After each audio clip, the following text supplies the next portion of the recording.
So following on from my Miyota build, which was possibly one of my most complex builds to date, I wanted to try something simpler and create a tutorial that pretty much anyone can follow and make their own watch. Namokimods has a ton of great cases, parts, and so on that make watchmaking for the first time super easy, and you will be able to buy all the tools and everything else you need to make this exact watch on their store. They even have a similar set of straps. I've got this one on my own Pueblo leather strap, but you can actually choose any case size, any case style, and build your own watch in a few simple steps. The cases typically come with the crystal already fitted, so you just need to pick the movement, the dial, the hands, and of course the strap. And there's a few other options along the way, but for a few $100s, you'll be able to make your own watch, which is the best part about it. Follow this video as I go through every step you need in order to make this very watch. And don't forget to follow me on Instagram, that's Svkwatches.ae. That's also my website where you'll find this watch likely listed in a few weeks, plus other examples, Seiko mods and Miyota powered mods that I've been building. Have a great day, guys. Enjoy the show. So here we go, guys. We've got all the parts laid out. So we've got the 38mm case from Namoki. This is one of their field watch designs. I really like the brushed kind of element on the bezel there. It's a nice simple case and an easy one to get started with because it already has the crystal fitted. Also comes with a screw down crown, and we'll show you how to fit that a bit later. We've also got the NH35 movement, this patina sort of vintage California dial. Really nice dials from Namoki, by the way. I've always been impressed with the quality there. And we've got matching hands. These are Mercedes hands, and actually I find Mercedes hands some of the easiest to fit. We've also got a NH35 movement. This one will likely be branded SI or TMI, so this is a movement made by Seiko, but they don't like to put their own logo on movements they sell to third parties. Great movement, really robust, easy to work with, and cheap to replace if ever as well. So the first thing we're going to do is take this movement, place it into our movement holder. I use this 3D printed one. I know it's probably not the best, but I don't know, something charming to me about it, so I just keep using it. It's been with me the whole time I've been doing this. Now this is a 3 o'clock case, so we need to keep the movement with the crown at 3. I've got the dial out and we're going to have a look underneath to see the dial feet. Now these fit into the movement spacer. On this movement we've got them opposite each other here. We are going to need to keep the crown at 3, so we're just going to remove 2 of those feet on the back. From memory, I already know it's this first one, so I'm just using some side cutters here to remove the feet like so. This is the simplest, best way to do it because generally they are really quite flat. If it protrudes a tiny amount, it's no big deal, but you can file it as well. So I've got the dial ready with 2 of the feet cut off. We are now going to install it onto that movement spacer, the grey spacer there. So I'm just lining up one of the pegs first and making sure that's in the right place, then rotating the dial and trying to locate the other side. And when you press down, it should feel fairly firm in there. So these work really well to get your dial in and holding on strong. Now with the dial on, obviously there's no date window on this, but there is a date wheel underneath. It's up to you if you'd like to bother doing this. I will show you what I typically do in this situation, and that is to rotate the crown until I can hear the date change, which was just then. And just for being a bit anal about it, I will keep the hour hand pointing to 12 when the date changes. Even though we can't see it, you might just feel it when you're sort of operating the crown and setting the time. It's a bit nicer maybe if you get that feedback at 12 rather than some other time of the day. So I will, but honestly it doesn't matter. You can position your hands or your hour hand at any time here, and it will still work just fine. So we've got I use this hand setting tool from Namokimods. This one has a large GMT end. This is for GMT hands, and then the black side works great for hour and minute. As I mentioned before, these Mercedes hands are quite easy to fit because they've got nice round sections around the center point where we're going to push on. Any hands that have awkward shapes and things there, and they can bend quite easily and it looks a bit funny, these often go on first time really well. So if you're willing to have a go at this for the first time, Mercedes hands or similar hands with a round base would be ideal. We've got, we're just going to use these hand tools. I wouldn't really recommend using anything but. You won't perhaps see it so well because I do have to hold it in a particular way, but I'll try and move my hand out of the way so you can see. We are simply going to press down with a medium amount of force, I'd say, and then we're going to have a look from the side. You should be able to see that that has gone on fairly flat, and I'm quite happy with the outcome there. Now the next one, and you can obviously test it by rotating the crown and it should move as expected. I would pick a reference point. I like to usually use 6 o'clock for setting the minutes hand, but this time I'm just going to go for 12 because it's easier to line up the hand with the triangle there. Again, there is a little bit of play in the movement, so it's not the end of the world if you don't get it spot on the first time. And what I'm doing next is trying to place the minute hand on top of the hour hand, also pointing at 12. So I will need to move this around a little bit to get it looking a bit more straight. Depending on which dial you're using, sometimes they can be quite easy to scratch. Fortunately, Namokimods dials are fairly strong, so that's not really an issue here, but just be careful, obviously, scratching the dial with anything, especially if it's an expensive dial like an original Seiko dial or something. Now, I've got them laying on top of each other. I'm just now going to press carefully again. Now you could hear a little click then. Possibly that was a little bit of feedback from the minute hand dropping into the right place. Looking from the side, they look fairly clean to me. I will have a closer look in a moment just to check everything, and then we'll continue.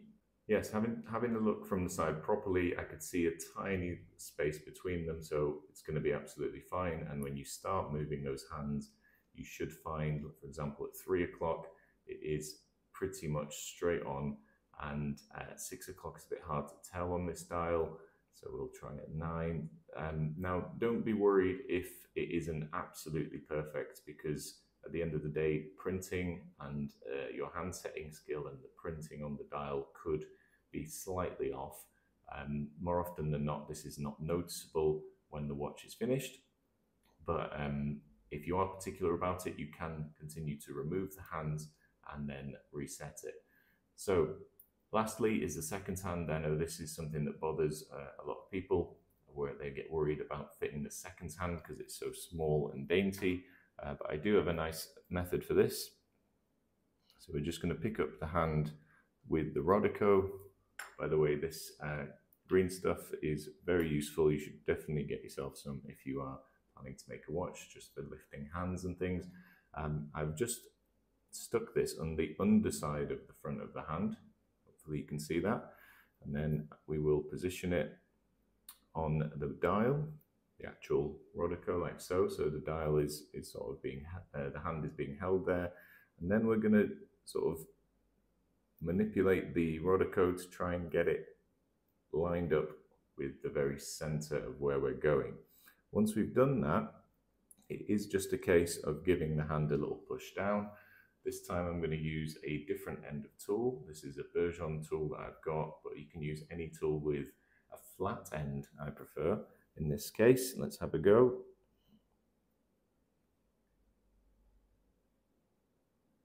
And that went on really easy. You can feel like a smooth sort of depression down when you get the right place, and I fortunately managed to get it first time then. That doesn't always happen. Sometimes you need to wiggle it a little bit, try again, try again. It's important not to push it down too far because we won't want to accidentally get it so low then, and it's hard to find the clearance between the seconds hand and the minutes. Now you can just pull the Rodico off. At this point, it's a good idea to spin the hands around and check for any rubbing, but I think that is about perfect actually, so I'm quite pleased with how this is going. Now this movement may not have been wound.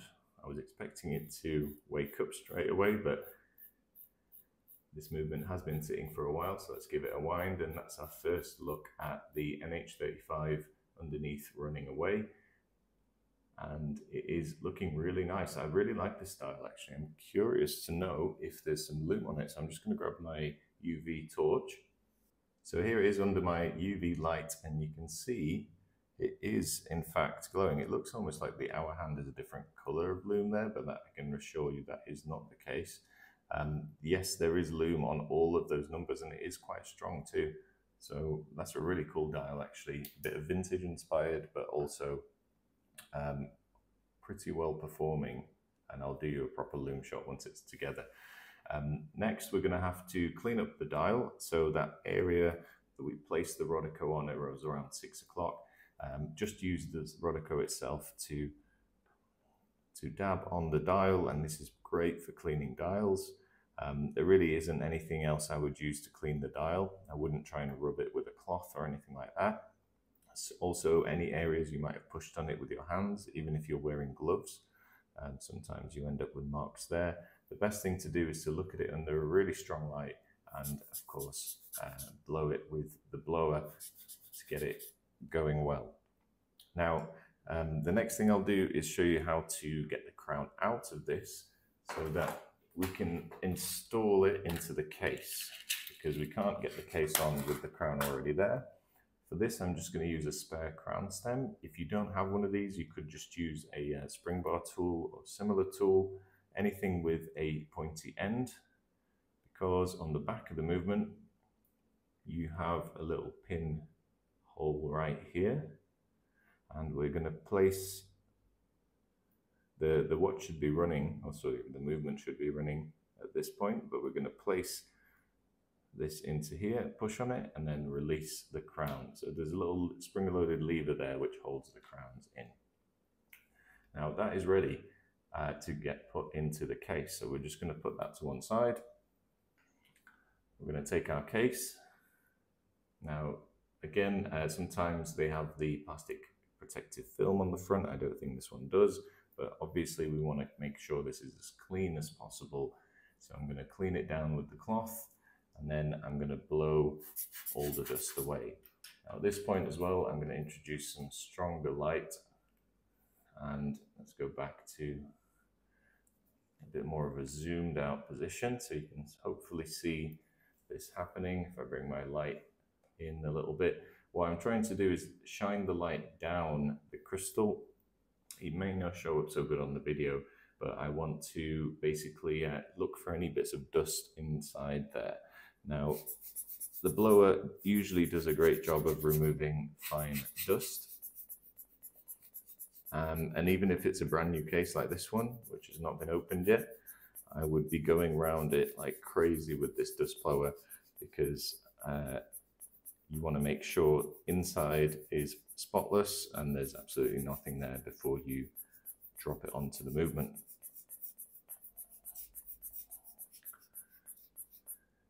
So I don't think I can see anything else from this angle. Of course, I will end up having to probably recheck this. It is always harder to do it through a camera. Now, lastly, we will also give the dial a little bit of a blow over and then drop the movement, drop the case straight over the movement, and you should find it presses in nicely. Let's zoom into that and have a better look. So you should find, I'm not sure if that's totally seated yet, but it is looking quite nice. I'm just gonna flip it over with the cushion, just in case it falls out. And then on the movement side, we can just press down on the middle, and you could hear that click. It is just getting the crown tube clicked into the right place. It is fine to touch the movement, by the way, as long as you're not going to touch anything like the balance wheel there or any of the gears and putting loads of pressure on them. But somewhere in the middle, or you can move the rotor by hand as well, and that's never really an issue for these movements. Now finally, it's going to be the crown. Well, before we do that, let's have a look at this watch, sort of semi-finished, and it does look like a pretty little watch. This is going to be a nice, simple, vintage-inspired build. Super easy so far, so I would recommend anyone who's interested in watches to have a go at building their own. Namoki supply great first-time sort of mod parts. You can customize the dials, the hands. They do sell some kits, but you might be better off actually choosing your own setup, and it is quite easy to get started there. I did, and I've never looked back. Now, to fit the crown, we are going to use the crown stem that's included with the movement. You can buy extras of these, but hopefully you won't need to. We also have the crown itself. Now, any screw down crown is actually a little bit spring loaded, so you do have to be a bit careful when it comes to cutting it to make sure, or sorry, not cutting it, but screwing it on to make sure you don't damage it. Now, typically you want to remove most likely at least half of this. I always end up almost removing most, or like 2/3 of the threaded part. So we're just going to use some pliers and cut down about halfway first. And I'm going to twist the pliers slightly there to try and get a cleaner break in the metal. Because we're just test fitting it first, I'm not going to file this yet, but we can file it nice and straight once we're ready. I'm just going to use the back of some extra tweezers here. I'm going to put the crown stem in the top, or in the handle side, so this ends up sort of clamping down on this square part, which helps you hold everything together. And then we are going to tighten the crown on. Now I'm near certain this is far too long, but let's have a look. So I've got my crown assembled. I'm going to drop it through into the case. And yes, you can see I can't even press it in enough to get anywhere near the tube. So this is how you would do it. You would place it in, because often you're using different combinations of cases, crowns, etc. So I don't really have a strict formula for the size. I just do it this way, just to get a good fit. So here you can see the sort of distance between the crown tube with the screw thread and the flat underside of the crown. So that distance, from me, it looks about 2.5 millimeters. That's how much I'm going to have to cut off and try again. So we are just going to remove the the crown again, same way as we fitted it. And then we're going to cut down a bit more. Obviously, you don't want to cut it down too short to start with, because if you don't have any spare crown stems, you might be in trouble. So I'm going to guesstimate how much I need to remove. Again, that was probably about 2/3 of what was there before, so quite a lot. We've removed already. Now, I'm pretty confident this might be a good size, but so I will tighten this a bit tighter. Some people may say you need to use Loctite or glue or something on the threads. I don't. I would just tighten it as tight as I would feel is necessary before it might start damaging the crown. So I'm not really forcing it, I'm just tightening it to a point where it really doesn't want to move anymore, because you do still need it to operate with that spring. If you tighten it too much, you may risk damaging the crown and having to replace it, which can be annoying. So let's have a look at this one. Okay, so that's in, so the gaskets are in the right place, but it's not going to get screwed down fully, I don't think. So yeah, it's struggling to get screwed in any more than the first sort of round. So it's got to be even smaller. What I'm going to do is repeat the process, cut it down a bit more, and then we can review. So I've just fitted the crown one last time, and I've got it to a point where when you press on it, there's a little bit of movement, which means when we're setting the time and then pushing it in, it's easy and it clicks right in, but then we can also push it a little bit further, and when we screw it in, it's going to screw down all the way here. So I'm quite happy with that crown position now. We can have a look how it looks from the front, but it looks to be seated really well. And notice there were 2 gaskets in there to ensure a good level of water resistance here as well. Now, that's basically it. We've pretty much completed the watch build. We just need to use the gasket that you should be getting with the case, and we are going to place it into the right little groove on the back, and we've got our case back. This standard case back is this brushed slim one, but it is solid. You can upgrade this to a sapphire case back if you want to see that rotor, and you could even replace the rotor by unscrewing the standard rotor from this post. You just need a wider screwdriver for that. I believe Namoki might sell one, and then you can replace your rotor and make it look a lot nicer. So we're just going to drop the case back on. Most Seikos, I think pretty much all Seikos actually have a screw-on case back, so you just need to tighten it by hand as far as it'll go, and then use a tool, just checking everything is straight. And this is going to be probably the quickest, least challenging watch build I've ever done. So it just shows that though I've done this hundreds of times and much more complicated designs, anyone literally with a few simple tools, and thanks to Namoki, can actually build their own watch quite easily. So I'm just checking the crown again, just checking all of that works as it should. We've got a nice 12 o'clock setting there. Put it in my classic 10:09 position, and you can see the second was stopping as I was setting the time. And there you have it, guys. That is the vintage inspired field watch, California dial. Look a little bit like a classic or vintage explorer style watch. Really quite slender, really quite small as well. This will fit on most people's wrists, and you can try out a bunch of different straps. The strap size here is 20, so it's going to be easy to find an appropriate leather, rubber, or even NATO strap that would look good on this watch. So thank you for watching, guys, and all the best. You'll find all the links to everything I've just talked about in the description, and please consider subscribing. Don't forget to also follow my new Instagram page. That's Svkwatches.ae on Instagram. Have a great day, guys, and I'll see you next time.